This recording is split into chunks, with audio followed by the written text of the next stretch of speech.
Good evening, everyone, and welcome. I hope all of you had a restful holiday Thanksgiving season. And of course, we have Christmas coming up. December is a fast-paced month full of activities and, of course, more eating. But I'm glad that you're here tonight. Welcome. I'd like to call this regular meeting of the San Felipe Del Rio CISD Board of Trustees to order. Our secretary, Mrs. Webb, is not here, but our vice president, Ms. Gonzalez, could you call roll for us? Yes, sir. Mr. Galindo? Not here. Mrs. Guanajuato Webb? Not here. Not here. Ms. Haynes? Here. Ms. Luna Chavez? Here. Mr. Mesa? Here. Mr. Overfelt? And myself. Sir, we have a quorum. Thank you very much. Let the record show that we do have a quorum of board members and that this meeting was duly called in accordance with the Texas Open Meetings Act, Texas Government Code, Chapter 551. Today's meeting, again, Monday, November 27th, 2023. Again, we'll have Mr. Overfelt will be here a little bit late, but he will be here for this meeting. We'll have opening ceremonies, first with a moment of silence for personal reflection, followed by the Pledge of Allegiance. Would everyone please stand?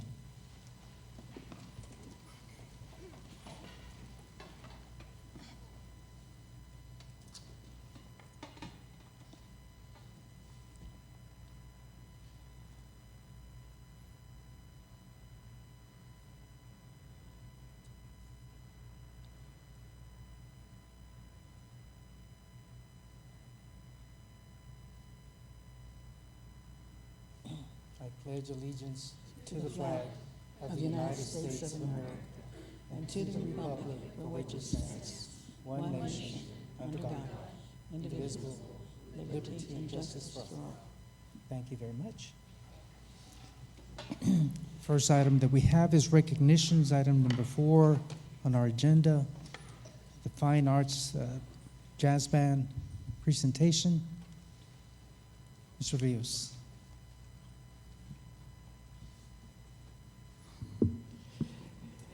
Good evening, President Mesa, Dr. Rios, and members of the board. This evening, we're going to be featuring our jazz band. We had initially planned to have the group perform at the December meeting, but we're actually going to be having this group traveling on Monday, December the 18th, as we are going to be going to Chicago for the Midwest Clinic. Which is a big honor in itself. We are the one and only jazz band from the state of Texas selected to go and participate in that. And so that's going to be a really great treat for our students, and that we're going to be representing Del Rio, our district, our Laughlin community, and it's, that's going to be really, really something else. I do also want to acknowledge we had some students out of the group that competed in the for a chair in the TMA All Region Jazz Band. This year we had 15 students that earned the position in this group through a competitive audition process. Del Rio had the largest amount of students represented by any one school. They performed in concert at Wagner High School along with all the other students that earned a spot in the ensemble. And all these jazz students that perform come from different high schools from within our region, which is San Antonio and Eagle Pass. And they did an awesome job for that. And all those of you that made the all-region band, will you please just raise your hand, or drumsticks.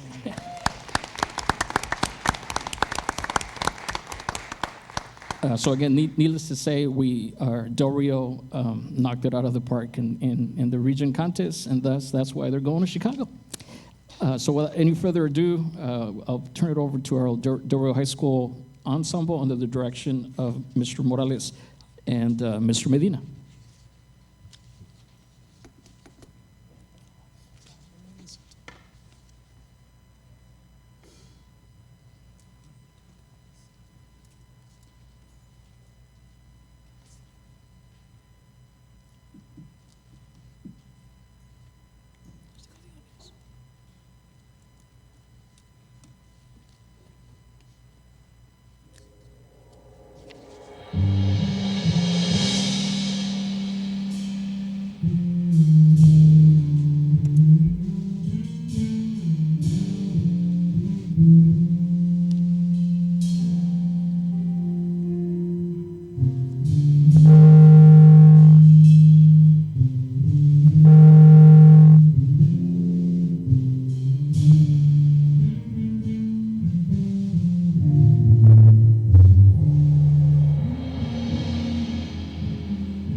And so we want to thank all the support that we've been receiving from our administration. These kids are great, and Chicago, here we come. So, so that was a Latin tune entitled Ojitos, and so, the little Latin jazz that they'll get to play in Chicago, so I'm sure that'll be a song that's going to be very much a crowd pleaser, as well as an extended program that they will have when they're featured at one of the performances there at the Chicago Midwest Clinic. Mr. Morales, anything you'd like to add? I want to thank our community and we did a lot of fundraising that happened, and there was concession stands at the football games that we did. And then the school district really stepped up and helped us out too. We want to thank the board, Dr. Rios, the school administration for allowing us, the opportunity and everything. And so we to be able to do this. We're only 3 bands of the whole United States, high school jazz bands, were invited to the Midwest Clinic. It's the largest conference of its kind in the world for band directors and orchestra directors. And it's in McCormick Place West in Chicago. And so that song, Ojitos, Michelle Fernandez composed that song, and she's actually coming down on the 11th to Del Rio to work with our band. That song was composed, it's supposed to kind of like symbolize like a baby as it's born, and it's kind of goes as it grows and as it grows through life and stuff. So it's a very, very special piece for the group to perform and for her personally. And so we are really, really, that's one of only 9 pieces that we're performing at the Midwest Clinic.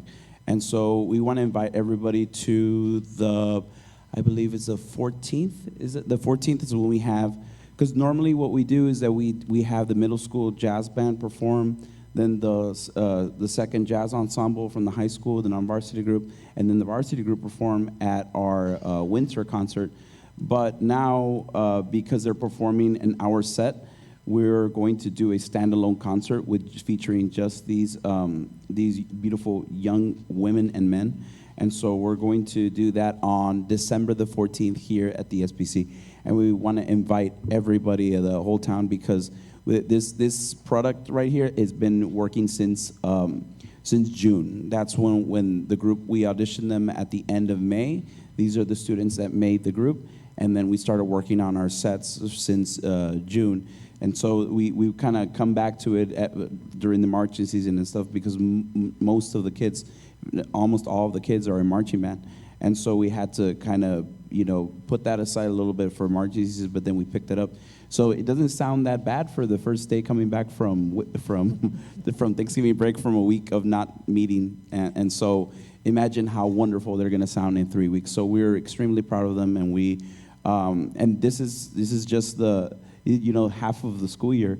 We still have competitions next semester that we're looking forward to, and just representing Del Rio as as best as we can, as well as these guys have done in the last couple of years. So we are really, really proud of you guys. And so yeah, thank you, Mr. Rios, thank you, board, thank you, Dr. Rios.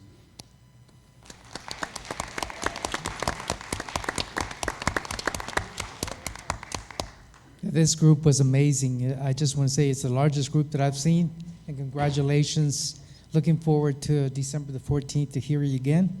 And I wish the best for your travels in December.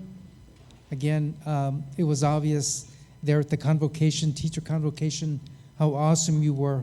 So I thank you again for representing Del Rio and doing such a great job. Thank you, directors. Awesome.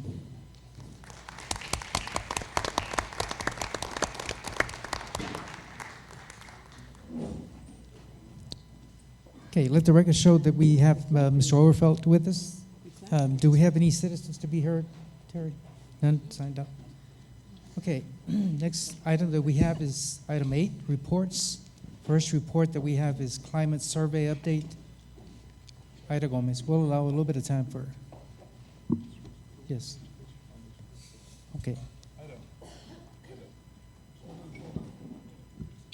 We're gonna switch an item here. We're going to let the Education Foundation go first, okay, if you don't mind. Of course. And we'll allow a bit of time for the musicians to get gather up all their equipment.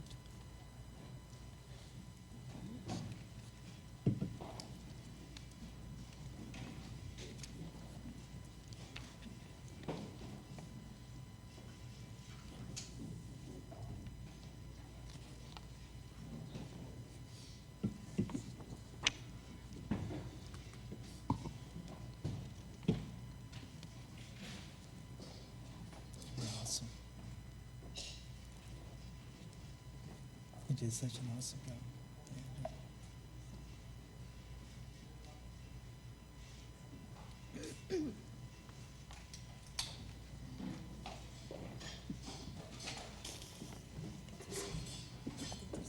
You want to fit to screen?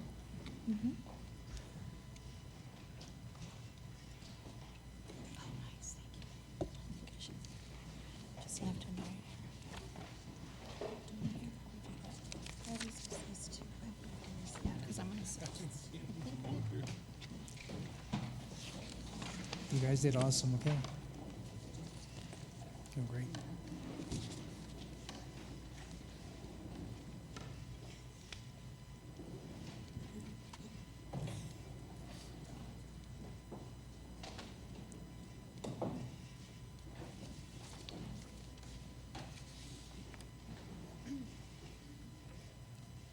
Should we allow me a bit more time?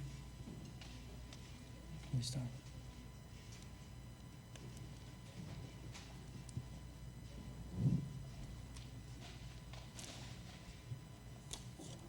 Okay, we're going to go down to item D on 8, San Felipe Del Rio CISD Education Foundation Annual Report.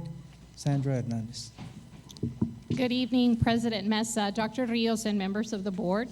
I am honored to introduce to you this evening the board members for the Education Foundation for a School District, and they are here to present the 2022-2023 annual report. I'd like to introduce Mrs. Griselda Martinez, who is the president, and I'd like to also introduce Mr. Eddie Amezcua, who is the vice president, and they're going to lead us in this presentation tonight. Welcome, y'all. Thank you, Sandra. Mr. Mesa, Dr. Welcome. Rios, and board members, I am really very excited to be here. I was last year, and I am happy to be here again this year. I know that a lot of us have things to do, so not all board members are here. Some of the board members who are here today, I'm going to recognize all the board members, and if you're here, please stand. And if you want to scream and holler, go ahead.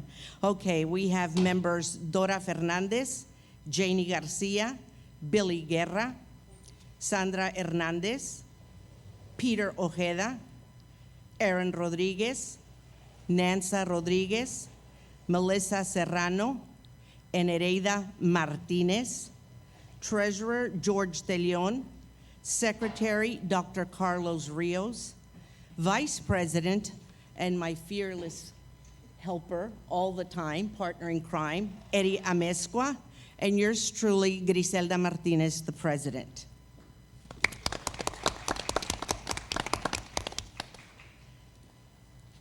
The San Felipe Del Rio Consolidated Independent School District, mouthful. Education Foundation is a foundation that I am very, very, very proud to be a part of since I retired. Our goals are great and our work is huge. As our goals, we like to recognize educators, and we also like to recognize students' achievements. They are all committed to teaching and the students to learning, and we thank them for that.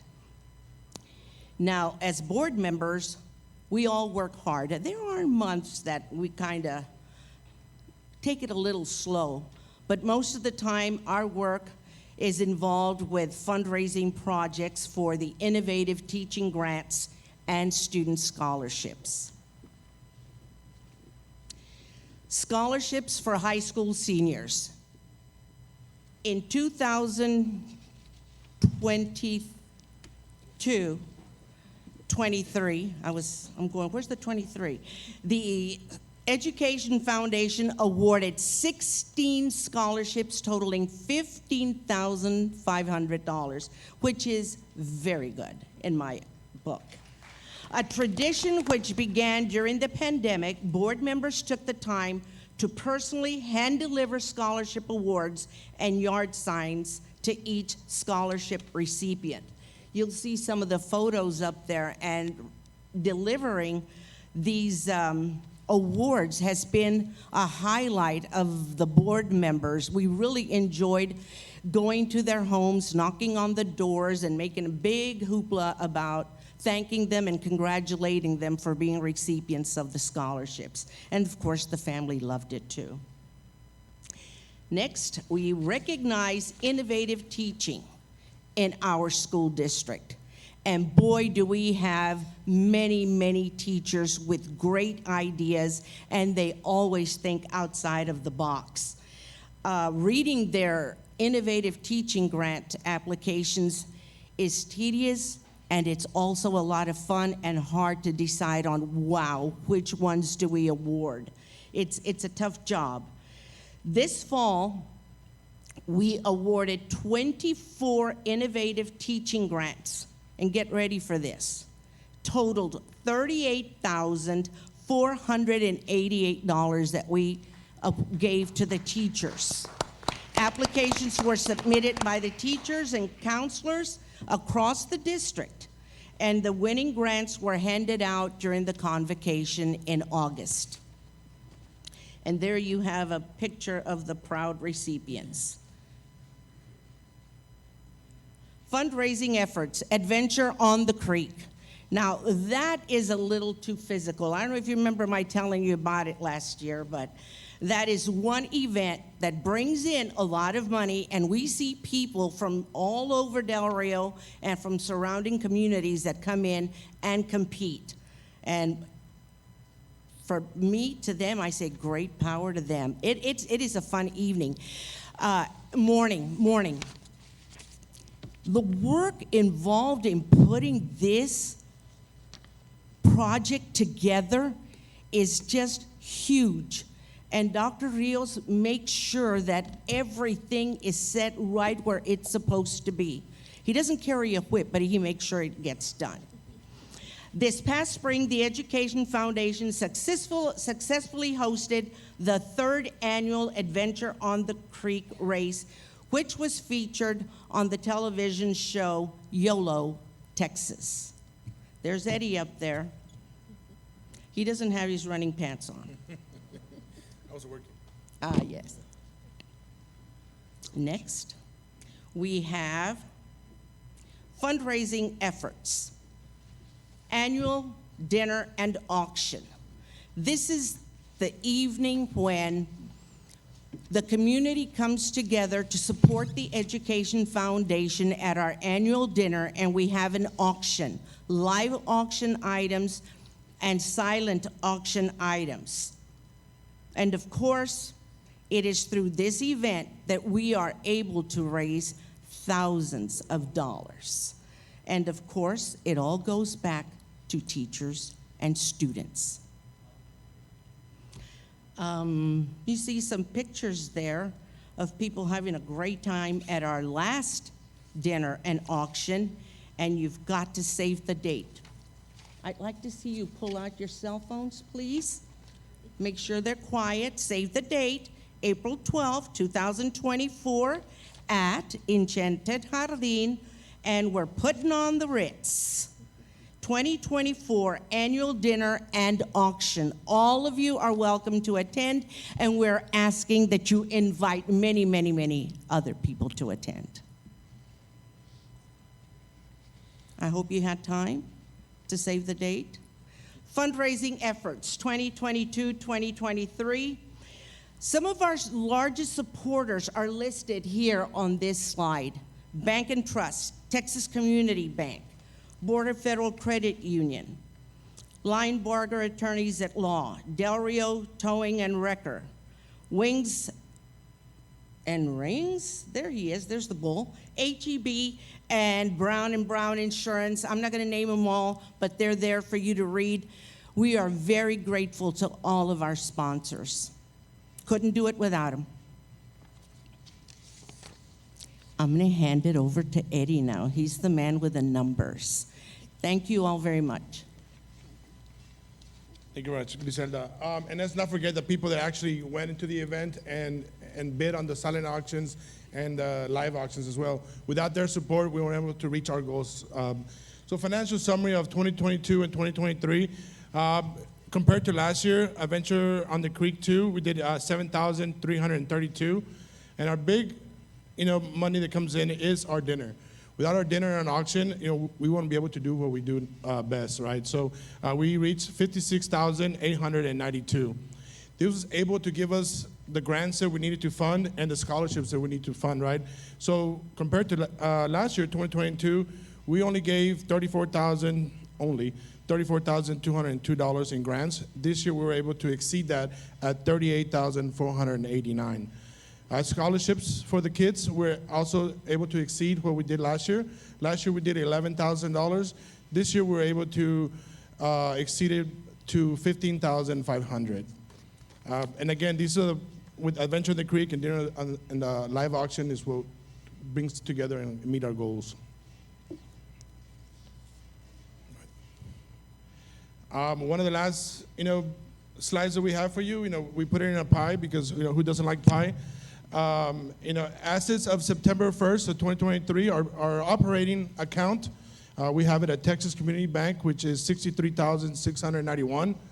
Our largest CD that we had put into is at Board Federal Credit Union at $50,000. This year we're able to do a couple of money markets, a bank and trust of $10,000 a CD, and then we'll open a money market at bank and trust as well at $15,000 and $7. Without the support that we get from the community, without the support that we get from the board, and without the support that we get from everybody that pitches in and makes sure that we reach our goals, I actually like to say that we are the booster club of the teachers. So when it all comes out together, the winners are the teachers. So thank you very much. And if you have any questions at this time, we'll take them. I'll ask the board members. You can address all the questions to our secretary. Just kidding. I just wanted to comment on the great things that are happening. I see that in the convocation where teachers are so excited to start their projects, their innovative programs, and I've seen so many great things like utilizing the San Felipe Creek, for example, and so many other projects that are tied into education because, again, everything is about learning, but it's also fun. Whether it's writing a newspaper for the school, I've seen so many innovative ideas from teachers, and I've seen the work from each and every one of you when we attend either the auction or some of the other events. So I just want to open it up to board members. If anybody else wants to say anything, I just want to thank you again for all the hard work. If y'all want to put a team together for Adventure in the Creek, you have the first spot. We can put a board together, team together, and make it happen if y'all want to. It Thank should you. be fun. Thank you for supporting us. As you can see, we're very healthy financially, and we're going to keep working hard Looking for our forward. teachers and our students. Looking forward to April 12th. Thank you very Thank much. you so much.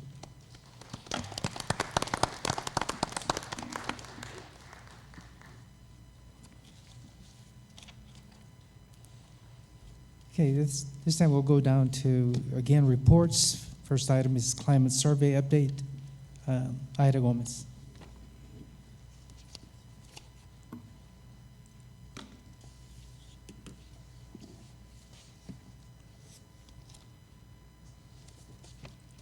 Good evening, President Mesa, Dr. Rios, and members of the board. This evening we have a presentation for you. It's an update on the climate survey. As you know, for the last many years, we have a climate survey that goes out to all teachers and staff in the spring. So normally February, March, April, the survey goes out to all the teachers and it comes back. We share all the results with the principals, and of course we take note of any areas that may be are in need. So areas that maybe are stagnant, or maybe areas that are just very low. The presentation tonight is going to include the climate survey from 2022-23. It's just a portion of it. And then how we configured it to get more information that we needed in an effort to make sure that teachers are getting all the support that we can possibly provide. We just needed more information. We'll share the results from the revamped questions and the action steps. Different people will come up and present. Dr. Garza will present 3 of the questions and the results. Sandra Hernandez and Ms. Luna will answer one of the questions, and myself and Mr. Salinas will answer the technology. So in your packet, you will see that on the left side of the screen, we have the standard curriculum and instruction support questions. There's 5 questions on the survey that go out to the teachers each spring. These particular questions, however, did not give us enough information, and as you can tell, we're either stagnant or low, meaning we really in 5 years have not been able to change the perception or the need that the teachers need, but we weren't sure why, so we needed some more information.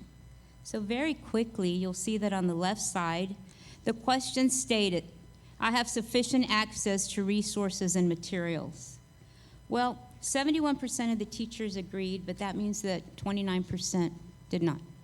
So then we changed that question. So we took the 5 questions on the left and we changed them. For instance, that particular question, instead of saying, I have sufficient resources, we turned it to, what resources and materials do you need the most to support your work?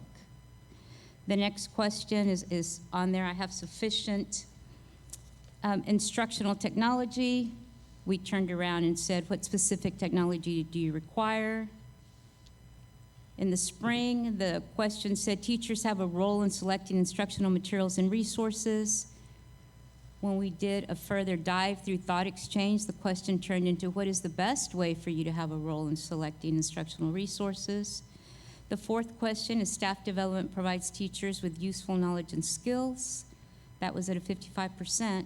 So we turned the question around and asked the teachers, what specific PD topics would help you to do your job the best?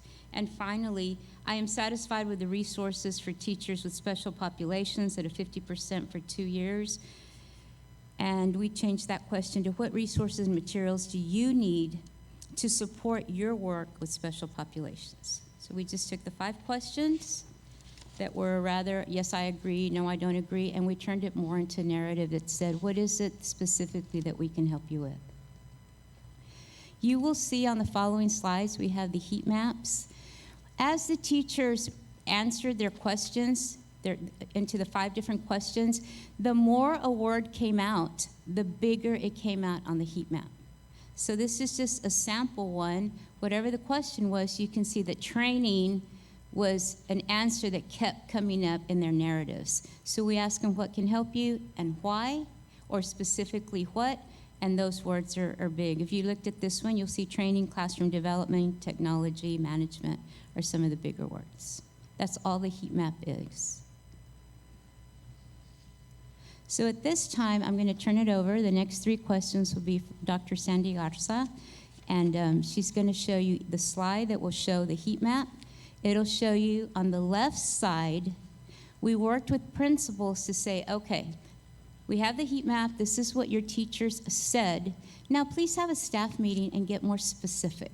So you'll see the specificity actually bulleted on the left. Then the following slide is where each of the presenters are going to tell you about the plan of action.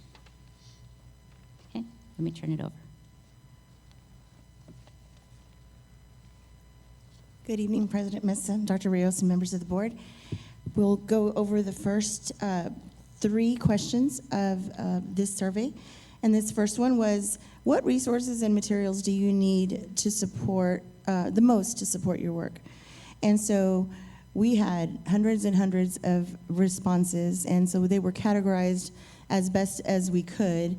And you'll see some of the examples there on the left with things such as science and social studies resources, math and reading, resources that are STAR aligned, special ed resources, strategies for short and extended answer responses, etc.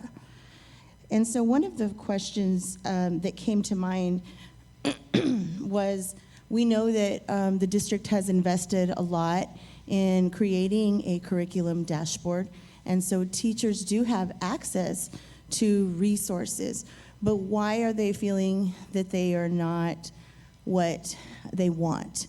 Are the things that they listed, like STAR aligned, resources for short and extended constructed responses, things like that, are they in there? And so one of the things that we determined from our needs assessment was that we really needed to build upon our strengths of our curriculum dashboard, but make sure we know that teachers have access to the system, but we needed to make sure that our resources are indeed student-centered, TEKS aligned, rigorous, and they've been vetted. And so we would go, I've personally gone through different classrooms and different planning protocols and I've seen some of these great resources, but they're not always in the dashboard. And so we knew we needed to design a system. And so our action plan was determined to be a communication system that ensures that materials are collaboratively vetted and selected by teachers via planning protocol, and that there's a system in place for us to update the curriculum dashboard. So that required a couple of steps that we've already started on, and the first one is to realign the CNI role. And so some of our curriculum instruction coordinators have already started providing additional campus support so that they can provide that support where a teacher could say, this is something that we feel will take what we have in the dashboard and take it to the next level. It's STAR aligned, it's something we believe in, and that we could facilitate to make sure that everything is housed there. So we've already done that, and we've started to create an online request system that can be used by campuses or teams, individual teachers, and teachers are, that link is on our CNI webpage, the district webpage, and so we're starting to see that some campuses are starting to use that already, and teachers are seeming very appreciative of that. The second question that we reflected on was the question that was posed to teachers on the best way for them to have a voice or a role in selecting instructional resources. And so you can see by the heat map some of the responses that received more attention or more repetition. And then some examples of the many, many responses, that open-ended responses we got. They want to be involved through committees, through surveys, input, research, and things like that. So again, we thought, how can we create a needs assessment that will identify our needs, the needs that the district has already invested in, and find ways to strengthen that. And so the action is to design a vetting system for the selection and adoption of curriculum resources as needed. So one of the first things that we did was we took a look at the high performing teachers district-wide in math, and that was the first curriculum piece that we started our research on, was math curriculum. We took our DMAC data to see who are our top performers and how are they getting such high student outcomes. Can we invite them to serve on a committee, making sure we have at least one voice per campus so that they in turn could represent that campus and at the same time provide their input and their expertise. So we created that curriculum committee specifically for math this fall, and we've already started meetings. So we started our first meeting on October 12th by convening the math committee. October 26th, the committee came together in person to review various math samples. On November 9th, we had a presentation from Go Math that showed us all the features of their kits and their online platform and ways that they can support our math curriculum. And then we have others coming up that will be presented to the math committee for Eureka, STEM Scopes, Savas, McGraw-Hill. We will, once the school year begins, the spring semester begins, we will be replicating the process for science, because we do have some work to do in making sure that our classrooms have a science curriculum that reflects the newest science TEKS. And then the third question was, what specific PD topics would help you do your job best? And again, you see the heat map. There was the word training used many times, time, classroom development, etc. You see the specific pieces. Again, there were hundreds of it, but we categorized and came up with some of these on the left. And just like we had done before, we took a needs assessment, created a needs assessment, trying to see, okay, we'd have several things in place, what's not working? We don't want to throw the baby out with the bathwater, but we want to build upon strengths. What do we need to do? So we know that we need to develop and implement a district-wide protocol of strong data analysis, practices to identify needs, monitor growth, and ensure effective instruction for all students. We have several tools. We have Aim High. We have the data that's brought to us on DMAC, on HB 4545. So we have lots of data sources. But we were thinking, what do we need to do to go beyond a spreadsheet? What do we need to do to go beyond the data that's really going to impact student learning? And so some of the actions that we're starting with, definitely not the only actions, but just to get started, again, provide resources for integrating technology to engage students in learning and student ownership. Student ownership is a big one that we've heard in the area of school improvement, and we really want to leverage our efforts and take data like that we get from those sources I mentioned, data that we get from student learning platforms, and be able to have students monitor their own data as well. But before we can do that, we need to make sure that all campuses have an understanding of technology resources available. So our teams, through principal meetings, have started creating portals and hubs and tables to make sure that we're all on the same page about what resources are available. The second thing is not only this is what's available, but this is what your usage is. So if you're a campus principal, not only are we providing the list of the resources that have been invested, but this is how much it's being used. So this is meant to help the principals and to help the teachers just keep a pulse on things to make sure that they're maximizing everything that the district has invested in. And then lastly, we've created a resource hub that provides access to videos and small learning and professional learning resources for implementation of stations, small groups, technology integration. And so this came about because we know teachers want more training. We know we have planning protocol that we can use CNI staff now that it's being repurposed to push in training. But what else can we do to reach the masses? So we created a resource hub. It is also, as long as you're logged into your district account, you can access it from our CNI page. It's called the Resource Hub, and you'll see that we're starting to load that with tools and videos and data and all sorts of things. And so we're trying to create a data culture for all levels.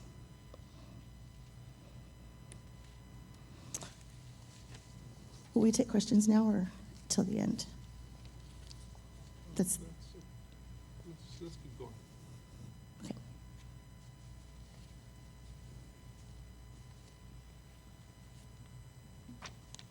Good evening once again, President Mesa, Dr. Rios, and members of the board. Following the presentation that you had earlier with Dr. Garza, you're going to see now a drill down, be more specific. The question here is, what resources and materials do you need to support your work with special populations? And looking at the heat map, you see the words resources, special, support, materials, populations, and bilingual.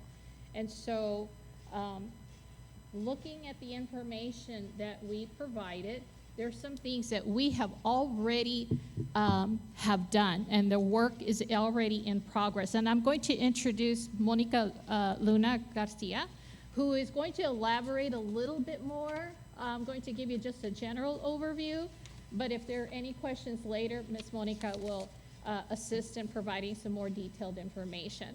But the board has already assisted us in moving forward in approving a consultant specifically for special populations. We approved Lisa Rogers and to implement Educating Diverse Learners. And what she does is she's a consultant that has started to work with Dr. Lonnie Green Elementary, and we created a needs assessment for the special population at that campus. And so what we wanted to do is to have her help and assist the teachers, the aides, and the units at Dr. Lonnie Green by establishing a framework for curriculum support, for mentoring, classroom management, and materials and visual aids that our units needed to have in order to optimize the teaching and learning for those students. Earlier, Dr. Garza mentioned that we wanted to implement a district-wide protocol of strong data analysis practices to identify student needs, monitor growth, and ensure effective instruction for all students. That also includes our special population students. So our special population students in the unit do have a curriculum. They have the N2I curriculum. They have curriculum support. But we needed to be able to work with them and mentor our teachers and our aides so that they can optimize their teaching and learning of the students in our special needs programs. So Lisa Rogers provides coaching and mentoring of teachers and the aides, provides those curriculum supports and resources. She's modeling some of the classroom instruction and structure, design, and the management in those small group instruction. And so what we're looking at is we're changing the culture of those classrooms. And we're going to also implement monitoring practices. So working with our special populations administrator, Kimberly Ross, we've worked with her schedule to allow her time to go back into those classrooms and monitor the implementation of those best practices that are being taught and coached with our teachers and our administrators. We've also are really happy to announce that we provided or we purchased classroom furniture for these classrooms, and we're hoping that with the change in the culture, the dynamics, also the curriculum, the furniture, and just the look of the classroom to be more inviting, more safe, more supportive of the students with special needs and diverse learning needs. So our upcoming plan of action, whoops, I think I might have gone too quickly. Coming forth, we want to replicate what we're doing at Dr. Lonnie Green. And we want to replicate that at other campuses and other special populations, such as Cardwell, Garfield, and Lamar campuses. Train campus leadership in understanding the implemented diverse learning culture at their campus. We have posted some aid positions because in looking at the needs at each of these campuses, some needs for extra support have come about. Those positions have been posted. and we are working to fill those positions.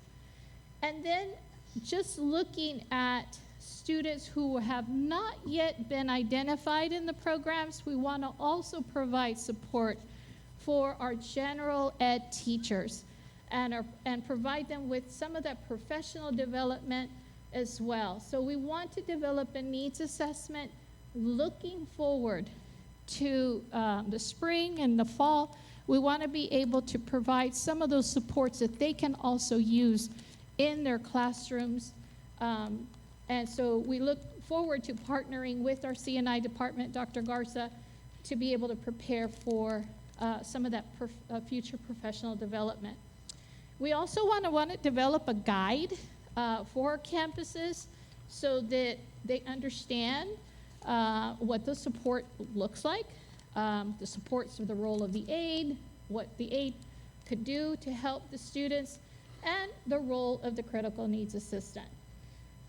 We are moving forward. We actually started this fall with a development of a dashboard for special education. So it's still under development, but our goal is to be able to provide a hub so that our teachers can gather resources or can obtain resources on the dashboard, and everyone can use them in their classrooms. I'm going to ask Ms. Monica if there's anything else to add in addition to that. I think we might have covered. I think we covered everything. Yep. Okay. Thank you. The final question that we had is we asked teachers what specific technology they needed. And you'll see in the heat map that they mentioned Chromebooks, computers, Wi-Fi, laptops. So when the principals went back and took the heat map and said, this is what you identified, but what do you mean specifically? They came back with they would like smart TVs.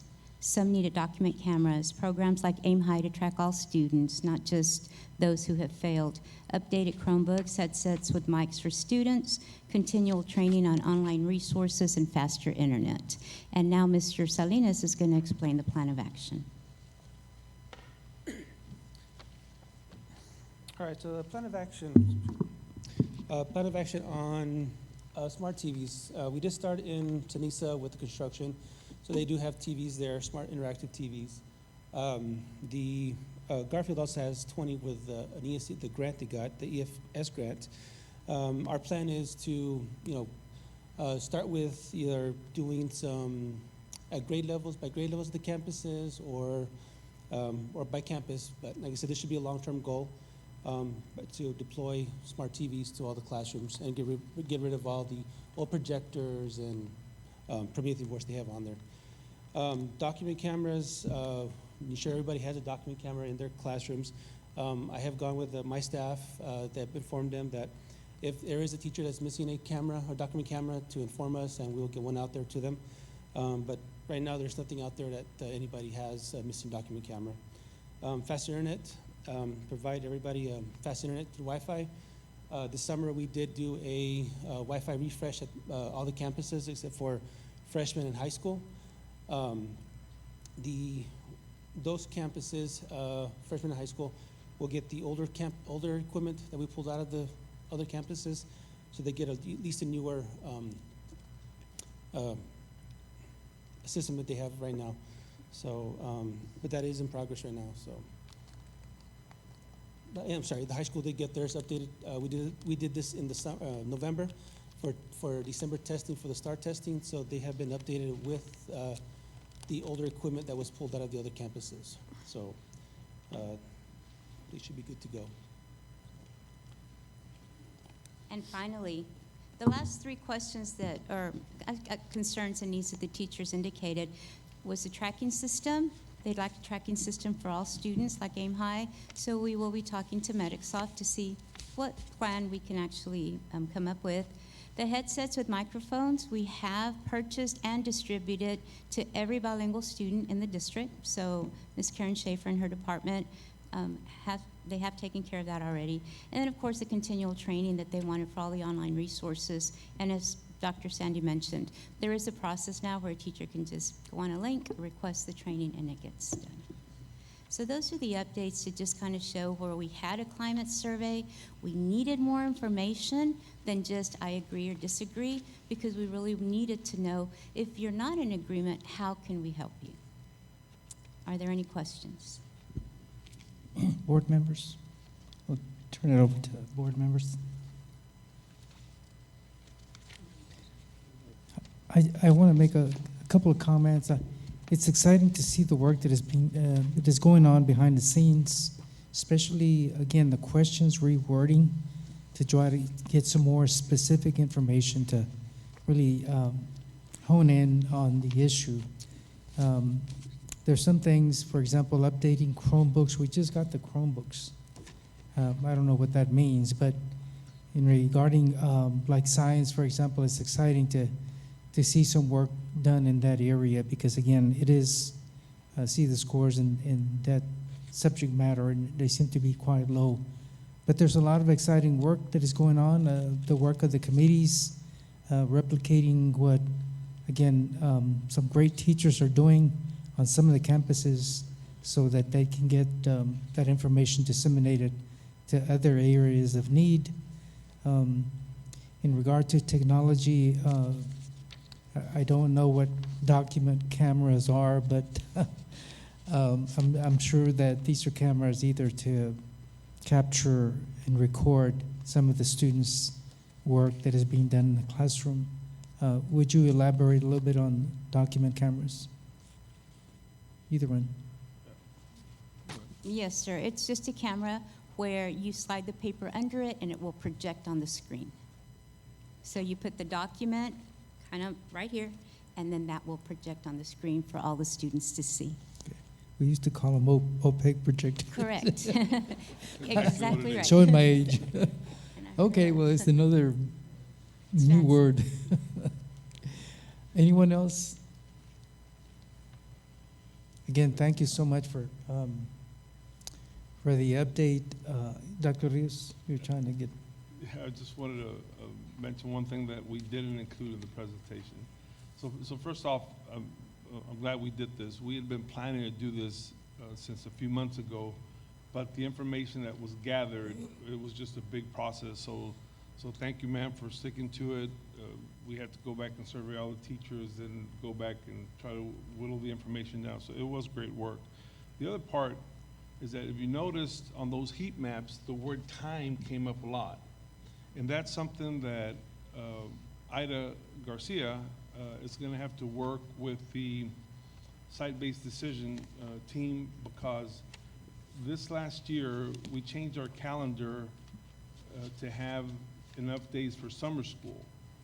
But what that in effect did, it took a lot of the staff development days away from the school year. So now Monica Luna and Sandy Zuniga Garza, they have to provide all this training, but we don't have that staff development days during the year that we had before. On top of that, we got the 21st Century Grant, which brings a whole lot of kids after school in the summer. So a possibility to provide all that time is just to say, we're gonna bring the kids in on the summer through the 21st Century Grant, and this coming school year, which won't help us much for this climate survey this year, but the following school year, we might put those extra staff development days back during the school year to provide, because training is the biggest one, but right before training, it's time. You know, it's kind of difficult to provide the time if our only staff development days are at the beginning of the school year, and then the summers where people are either working or they're on vacation. So that's just something that we didn't include here, but that concept of time is huge. You can't have training without it, and we'll at least have an option to have staff development days back during the school year for the coming year. Again, I appreciate the work that is going on behind the scenes. I get excited because, again, I think teachers are getting what they need in regard to the assistance that they're asking. It's being more specific, and it's really tuning in to what their needs are. And I know that when, as board members, we attend exhibits with all the materials that are becoming available, there is a world of instructional resources that is coming out. I know that in the past, videos were used to introduce lessons back then, when I was still an administrator, and it helps for them to understand the objective that is going to be taught for the day, and then, of course, the information goes along with teaching that specific objective. So again, I'm glad that teachers are being, again, more assertive in getting the questions answered, and of course, Dr. Rios will do what he needs in regard to the calendar to provide additional time for staff development.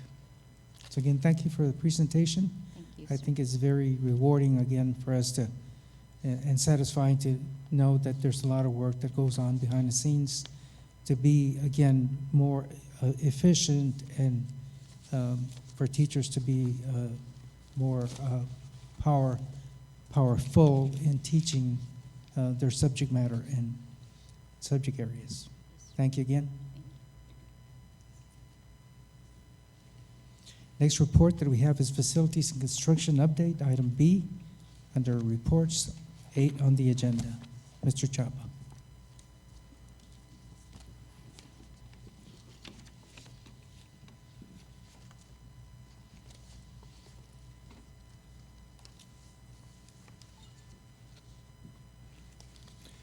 Good evening, President Mesa, Dr. Rios, members of the board.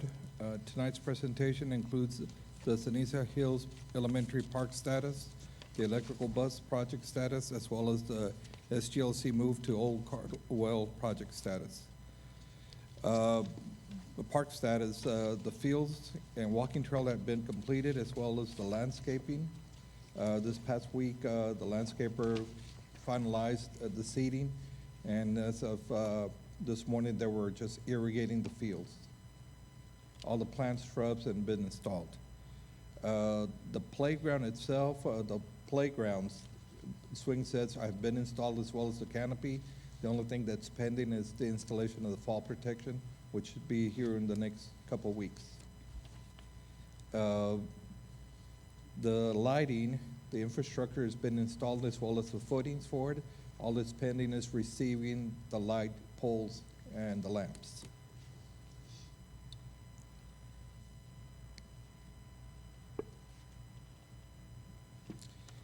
The electrical bus project, the infrastructure work has begun as of a couple weeks ago. The trench has been constructed. The electricians are supposedly starting with placing the conduit sleeves and started pulling wiring. We're supposed to be receiving the charging stations in approximately 2 to 3 weeks. So by that time, we should continue on with the progress.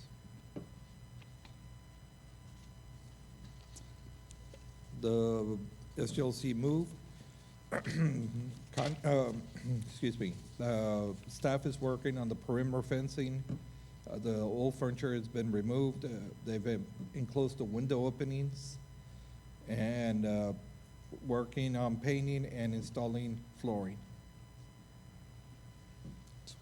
The picture here shows one of the classrooms that's been completed as far as the painting and the flooring.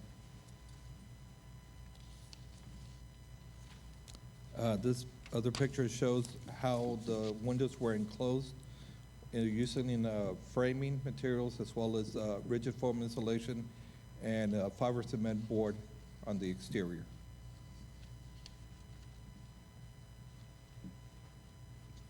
We're planning to be completed by the 5th of January, in time for the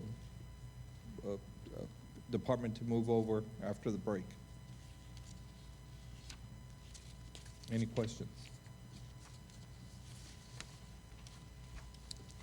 Board members? Ms. Orfeld? I guess more towards Dr. Rios. Can you refresh my memory why we were going to move SGLC over there as opposed to its current location? This is part of the bigger plan. Our goal is to eventually move out of as many portable buildings as possible. So all of the portable buildings that are behind Annex 1, our goal is to do away with them. They're the most energy inefficient. And we also want to group all the services. So our goal is to turn the SCLC back to what it originally was, which was the CNR department, and move everybody out of those portable buildings. We have questions as to what we're going to do with the rest of old East Side or old Cardwell building. Maybe that would be the new home of the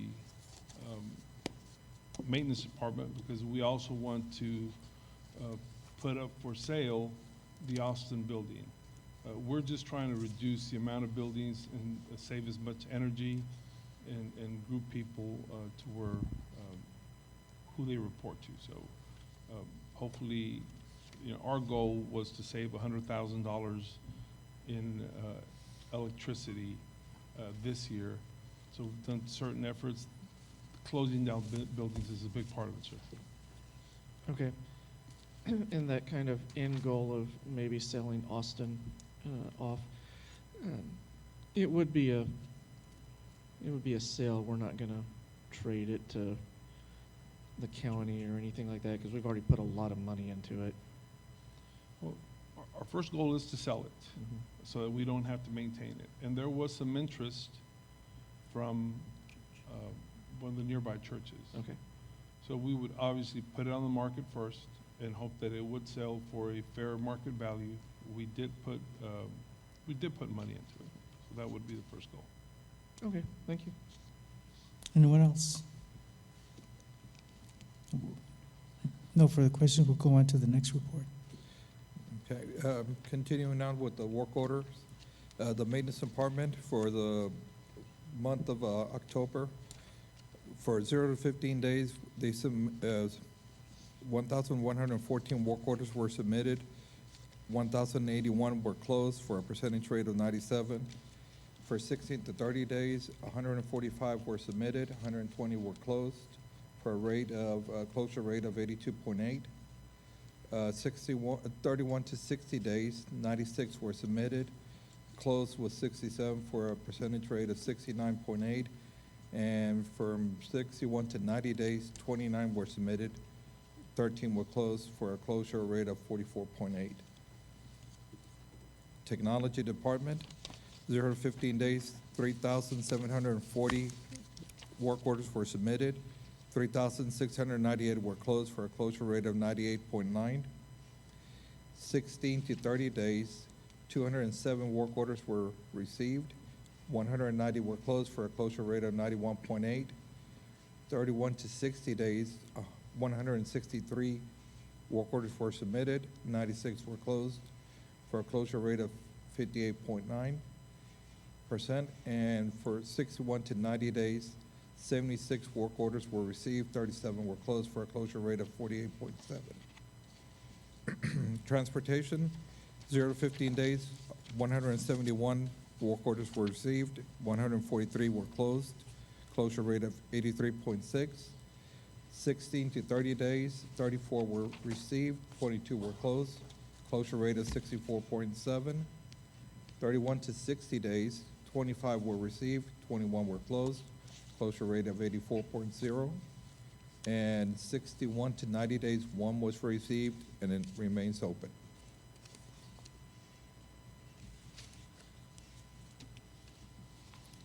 Any questions from board members? If you have a chance, board members, do take a drive down Ceniza Hills, and there's so much work that goes on sometimes on the weekend. I passed by Saturday, and they were spreading the seed for the grass, and they're working on the, I guess, walkway around the field. But there's so much work in landscaping and lighting that is going on still with that area. I know that there's another topic that will be coming up later on for the dedication of the street to the city. But everything looks great in regard to the fencing, the landscaping, the planting of the grass. Everything looks outstanding, just a great thing to see for that area. So Dr. Rios, just one question in regard to opening it up for the public, because it will be, again, dedicated for the use of the public as well. Yes, sir. Our goal is to have a grand opening mid to late January. The security at Ceniza Hills is awesome. They will be responsible for going and opening up the gate before they leave to make it a public park, and then ensuring that it's closed first thing in the morning, that all the gates are locked up, so that we can ensure that the community is able to use it, but that it's very secure in the morning. We'll also work with the city police to see if they can be responsible for locking it up in the evening. That way it doesn't stay open all night, just an added precaution. But we are excited about that joint venture, and just how nice it's going to be, and hopefully we can replicate that next year at Cody Warlaw, and then possibly at Del Rio Middle School later, and eventually some of the other schools south. So there will be another walking trail for residents in that area. In that area, yes, sir, and it'll have lights. Okay, great, awesome. Thank you, sir. Thank you.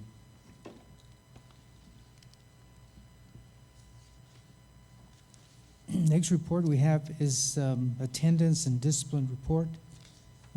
We had that in our packet. Do we need Michelle Smith to do a report, or do you want to ask any questions if you haven't? Anyone? No. I just want to make several comments. Again, outstanding work by Irene Cardwell. Their numbers are up for attendance. Buena Vista is doing a great job. Ceniza Hills. I'm somewhat concerned with some of the other campuses that I see from last year to this year, the comparison. The attendance is going down overall, but great efforts are being done. Bobby Barrera, always up there, and of course, early college, high school, but I take into consideration the size of the enrollment and all that, but a lot of great efforts from, again, Buena Vista, Bobby Barrera, Ceniza Hills, Irene Cardwell. I just want to stress again the fact that with all these things going on, like the legislative session, the 4th that ended, and possibly continuing later on this week, we don't hear too much of new revenue coming into the schools, and so I focus on improving attendance because, again, the ADA does generate funds for public schools and, again, all the activities that go on throughout the year. So I appreciate everyone that is trying hard, but I still need for you to try a little bit harder again. Some of the other elementary schools and secondary, I think I want to focus on several. 6th grade is doing the same as last year, so it's staying with the pace. 7th grade is doing well. 8th grade went down.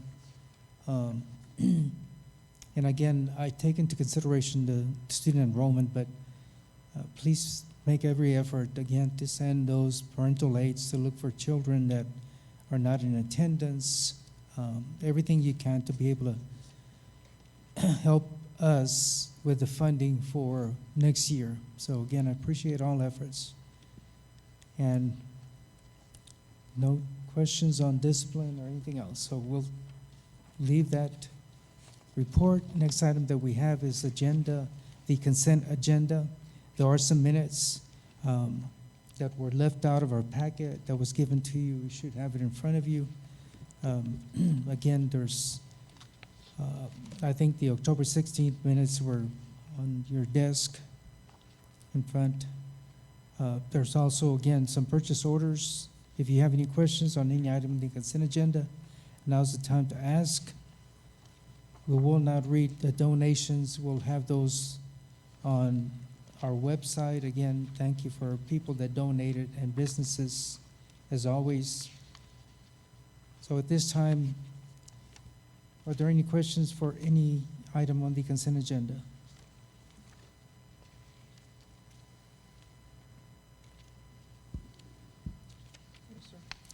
Mr. Orfeld? G5. Consideration to approve a contract over 5,000 with 180 Gerber Life Company and purchase order over 25,000 in the amount of $329,642. Funding source, self-funded account for stop-loss insurance. Ade Garcia.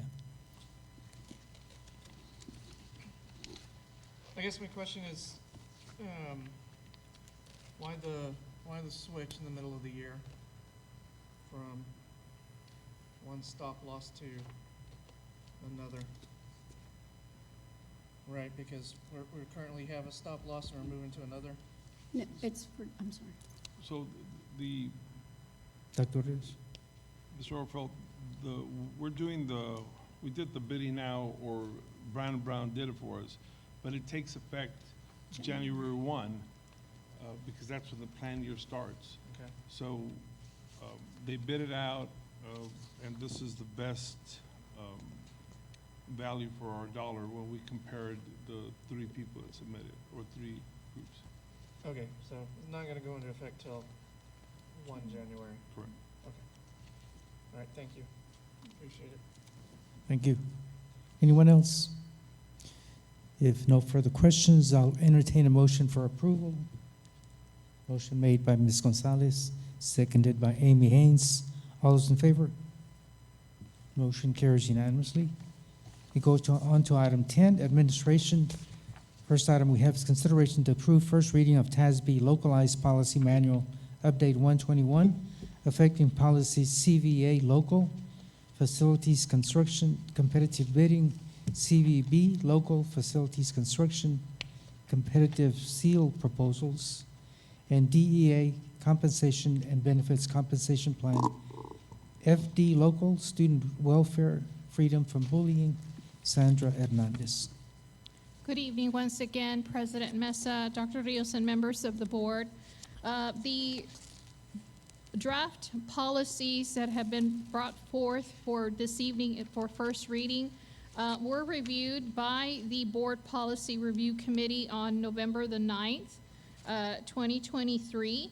This group of policy drafts is the second half of Policy Update 121. So taking you back, we did approve part of Update 121. This is the second group of policies. The revisions to CVA Local and CVB Local, both of them were made to align with Board Policy BJA Local, which authorizes the superintendent to delegate responsibilities to other employees of the district as permitted by law. Thus, it's not necessary to include a reference to the superintendent's designee, so the only change is to remove superintendent's designee from the text in these policies. Also in DEA Local, to eliminate the possibility of confusion in the language of this policy, you only see a change from the term bi-monthly to semi-monthly. The overall policy did not have a major change other than that one word that was changed. In the policy FD Local regarding admissions, this has been updated to delete an administrative code rule that was repealed by the State Board of Education, and it became effective March the 9th of this year. And then the last policy, which is FFI Local, this is the bullying, the freedom from bullying. And the change in this policy references the addition of the administrative regulations, which will include the minimum standards for bullying prevention. And so there are some steps that the administration, the policy language, it addresses reporting of students and staff by students and staff, and there are recommended revisions to address the new minimum standards. Now, our administrators have received a preview of what those minimum standards are. They will now be coming into effect, and we will now be working with implementing the admin regulations that go to be able to support the changes in this policy. Are there any questions? Board members? Again, it's gone through committee. I think Dr. Rios understands that he is the person responsible, no designee. Yes. The majority of them change that. So Dr. Rios, it's all yours, sir. No questions, so again, thank you. Yes. I'll we'll read the read recommendation. the recommendation, Yes, please. sir. It is the recommendation of the administration that the Board of Trustees approve the first reading of TASB Localized Policy Manual Update 121, affecting policy CVA local, facilities construction, competitive bidding, CVB local, facilities construction, competitive seal proposals, DEA local, compensation and benefits, compensation plan, FD local, admissions, and FFI local, student welfare, freedom from bullying as presented. You heard the recommendation from administration. I'll entertain a motion for approval. Motion made by Becky Chavez, seconded by Ms. Gonzalez. All those in favor? Motion carries unanimously. Thank you Thank you, very sir. much. Next item we have is 10B, consideration to dedicate district land to the city of Del Rio for the construction of Enchanted Way in connection with the development of Ceniza Hills Park, and to authorize the board president to execute a letter to the city memorializing the dedication. Hector Chapa. Good evening once again, President Mesa, Dr. Rios, board members. As part of the MOU between the district and the city of Del Rio to develop Ceniza Hills Park, the district was to develop and construct Enchanted Way extended all the way to the north to connect to the existing subdivision. As part of the MOU, the district was to dedicate that right away as well as the street over to the city so they can take care of it, maintain it, and from now on. This letter would be executing our first portion with it to the city. Questions from board members? And I just want to say, because I live in that area, is that opening that street made a world of difference. The city expected the traffic to go down Agarita, and they placed a couple of stop signs. After opening that street, they're all taking Enchanted Way and moving a little bit further up. So it's alleviated a lot of the traffic congestion in Agarita, because again, the people back there did not have, that access to, two roads that they could choose from. They only had one. And back then, you would divert the traffic through some of the streets prior to getting to Enchanted Way. So it alleviated a lot of traffic, it created a great solution for us because, again, we anticipated a lot of heavy traffic, and it's not, Enchanted is providing that need for the residents as well as the drop-off for parents and students. So with that being said, would you read the recommendation? No questions from board members? Yes, sir. It is the recommendation of administration that the Board of Trustees dedicate the land necessary for construction of the extension of Enchanted Way and authorize the board president to execute a letter memorializing the dedication of the land and street to the city of Del Rio in connection with the MOU. For the recommendation from administration, I'll entertain a motion for approval. Motion made by Ms. Gonzalez, seconded by Amy Haynes. All those in favor? Motion carries unanimously.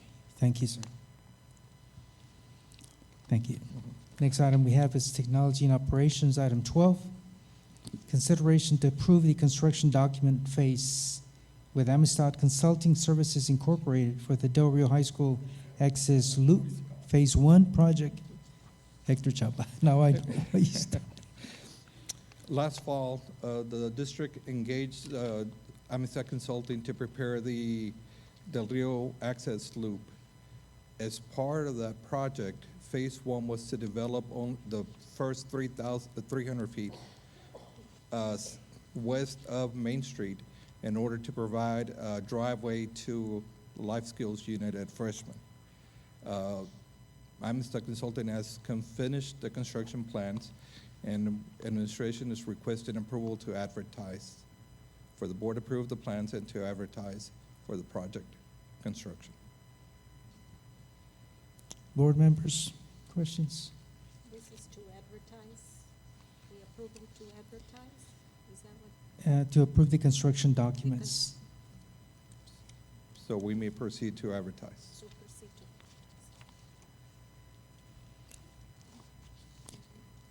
to If, I know when we first discussed this was an excellent idea for, again, diverting the traffic from the front of the school to the back.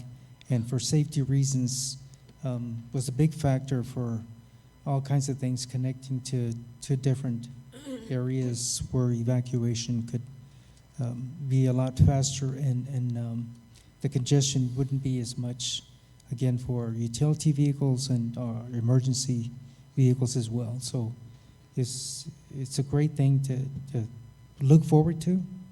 And again, I realize that these are only construction documents, but it's a start. Anyone with a question? Dr. Rios, you I want just to wanted add? to clarify, Mr. Mesa, that this is just the first phase to get access to where the new life skills building is. Hopefully, in the near future, we can present a budget proposal to the board to complete the entire loop, but this is definitely also a step in the right direction. So it will go a little bit beyond the self-contained classroom there? It's definitely going to be the permanent entrance to that future Loop.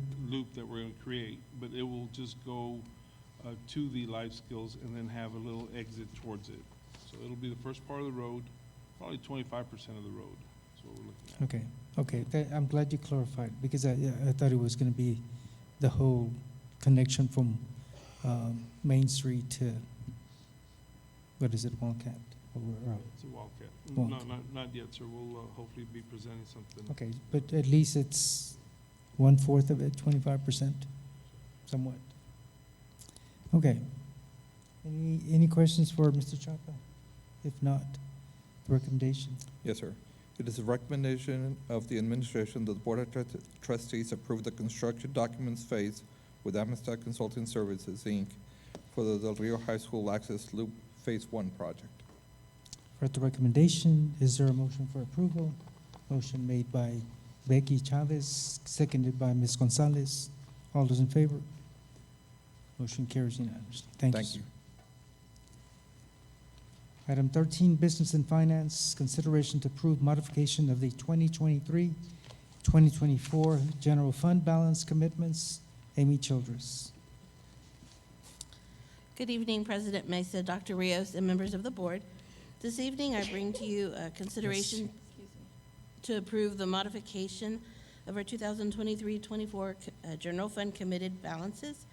The first modification that we are bringing to you is in April of 2023, the Board of Trustees approved a memorandum and agreement between the district and the city of Del Rio for the renovation of the Cody Wardlaw Gym, and we did receive the funds from the city of Del Rio in the amount of $1,250,000 that we would like in October, and we would like to commit those funds to the Cody Wardlaw Gym renovation project.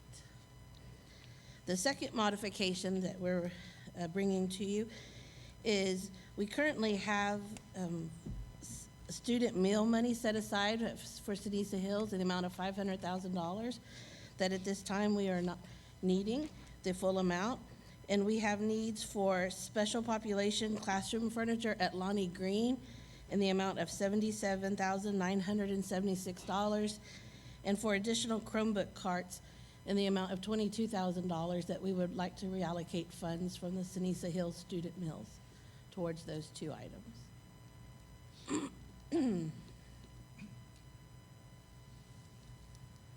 Just a little bit of a correction, sir. It says contact Israel Carrera. Oh. That needs to be On the memo? Yes, on the second line. on page 234, sir. That needs to be updated. He's been gone for a while. Questions for Amy Childress? fund balance commitments. Again, furniture for special ed and Chromebook cards. Hearing no questions, recommendation, please. Yes, sir. It is the recommendation of the administration that the Board of Trustees approve the modification of the 2023-2024 general fund balance commitments as discussed.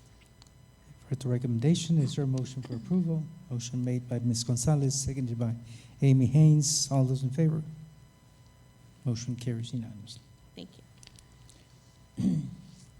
Item 13B, consideration to approve a purchase order with over $25,000 with Indico sales in the amount not to exceed $77,976. Funding source committed funds for the purchase and installation of furniture for the special population skills classroom at Lonnie Green. Amy Childress. Good evening once more, President Mesa, Dr. Rios, and members of the board. This item is in conjunction with the prior committed balance fund modification, and at this time, I am bringing the purchase order for approval of the furniture for the Lonnie Green special populations. Question from board members? Hearing none. Recommendation. Yes, sir. It is the recommendation of the administration that the Board of Trustees approve the purchase order over $25,000 with Indico sales in the amount not to exceed $77,976 for the purchase and installation of furniture for the special population life skills classrooms at Dr. Lonnie Green Elementary. You've heard the recommendation. I'll ask for a motion. Motion made by Becky Chavez, seconded by Mr. Orfeld. All those in favor?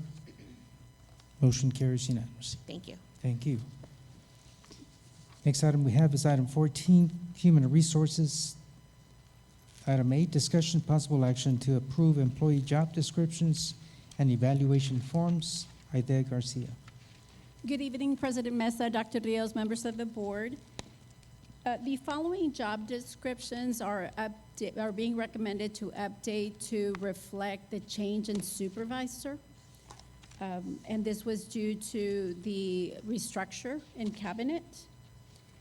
There is a change, though, to one job description, and you'll find a copy next to your computer, and it's our data fellow, because this position is more of a data position. We are removing the experience as a campus leader. We are leaving the master's degree because most of the positions in pay grade 4 do have a master's degree. And we're removing the teaching or administrative requirement, and it's a 3 to 5 years successful relevant experience. The other job descriptions, as I mentioned, it's more an update to reflect the new supervisor. And this includes the head custodian, data fellow, as we mentioned earlier, federal and state programs director, PEAMS data quality compliance and accountability director, CTE director, fine arts director, 21st Century Community Learning Center program director, technology director, systems-wide testing curriculum coordinator, chief academic officer secretary, instructional technology curriculum coordinator, and the chief compliance and accountability secretary. Any questions? Question from board members? Hearing none. Recommendation, please. It is the recommendation of administration that the Board of Trustees approve the employee job description evaluations forms as discussed. Heard the recommendation. I'll entertain a motion for approval. Motion made by Amy Haynes, seconded by Ms. Orfeld. All those in favor? Motion carries unanimously. Okay, the time is 7:35 p.m. We're going to go into, oops, we have item B, I'm sorry, compensation plans. Consideration, item 14B, consideration to approve the updated 2023-2024 district compensation plans. Aida Garcia. Yes, sir. Next to your computer, you'll find an updated copy, and the update only reflects a change in the substitute, which I'll note when we go over that section. But most of these changes that we're requesting tonight are changes that were approved during our October board meeting. but because the compensation plan was tabled, we're bringing them tonight for your approval. The first one is on pay grade 1. We have the custodial coordinator, and if you remember, we added another custodial coordinator due to the number of custodians that we have in our district. So one of them is going to supervise the elementary campuses and departments, and the other one is going to supervise the secondary campuses. In pay grade 3, we're removing the purchasing coordinator, and as you recall, that position was converted to the data fellow, which is listed there on pay grade 4. Then in pay grade 9, we converted the position of Chief Innovation Officer to Chief Compliance and Accountability Officer. Under supplemental stipends, we're making a change for the ROTC to note on there that the MIP varies because every year it's different. It's not a 6,600. It's depending on the military instructor pay, I'm sorry. And then the extra days, they don't work 20 extra days, they only work 10. The note that we mentioned earlier that is different from what is in your board book is the asterisk on the top of the substitute pay scale. And we noted on there after 5 consecutive days for same instructor, because now we also have long-term for paraprofessionals as well. And then we're also noted on there must be half-day assignments on separate days. So there was a misunderstanding, and because substitutes get paid more for half days, they were only picking up half a day at different campuses. So we just want to make sure that if you work that one day, whether it's half day in one campus and half day in another campus, it's still the 1 day pay rate. So that is noted on there as well. Then the last update that we have is on the part-time temporary pay. We're including our temporary teachers for the after-school program, the ACE program. So our temporary teachers are teachers that are the teacher of record, and they are eligible to work an after-school tutorial program. So they do qualify to get paid the $40. We're including a teacher ACE program who are degreed but not certified. That's only in the event that they cannot find teachers to tutor, then we can have substitutes who are degreed tutor and they'll get paid $30 an hour. And those are all the changes that we have to the compensation pay plan, if you have any questions. Any questions, board members? Hearing none. Recommendation, please. It is the recommendation of the administration that the Board of Trustees approve the updated 2023-2024 district compensation plan as presented. You've read the recommendation. Is there a motion for approval? Motion made by Ms. Rohrfeld. Is there a second to the motion? Seconded by Amy Haynes. All those in favor? Motion carries unanimously. Thank you. Thank you. We're going to go into closed session pursuant again to 551.074 and 551.071 of the Texas Education Code. Board members, we are going to table item C and D until we have, again, the rest of the board members with us. Pretty important discussions on these two items. So again, item C and D will be tabled. We're now in closed session. The time is 7:40 p.m. Okay, the time is 8:58 p.m. We're reconvening to open session. No action was taken in executive. We're down to item 18A, consideration to approve personnel report to include the following: new hires, district vacancies, retirements, resignations. Aide Garcia. Good evening again, President Mesa, Dr. Rios, members of the board. It is the recommendation of administration that the Board of Trustees approve resignation, vacancies, and the following new personnel: Brittany West, 4th grade bilingual teacher for Ceniza Hills Elementary; Jennifer Zamora, 2nd grade teacher for Garfield Elementary; Priscilla Sanchez, fourth grade teacher for Lamar Elementary, and Lourdes Rivera, second grade teacher for Lamar Elementary. Heard the recommendation. Is there a motion for approval? Motion made by Ms. Gonzalez, seconded by Amy Haynes. All those in favor? Motion carries unanimously. Item B, discussion possible action for salary adjustments to include but not limited to the following: service credit, salary matrix adjustments. Ade Garcia. Yes, sir. It is the recommendation of the administration that the Board of Trustees approve the salary adjustment as discussed in closed session. You've heard the recommendation. Is there a motion for approval? Motion made by Mr. Overfeld, seconded by Amy Haynes. All those in favor? Motion carries unanimously. Thank you. We're tabling item C and we're tabling item D.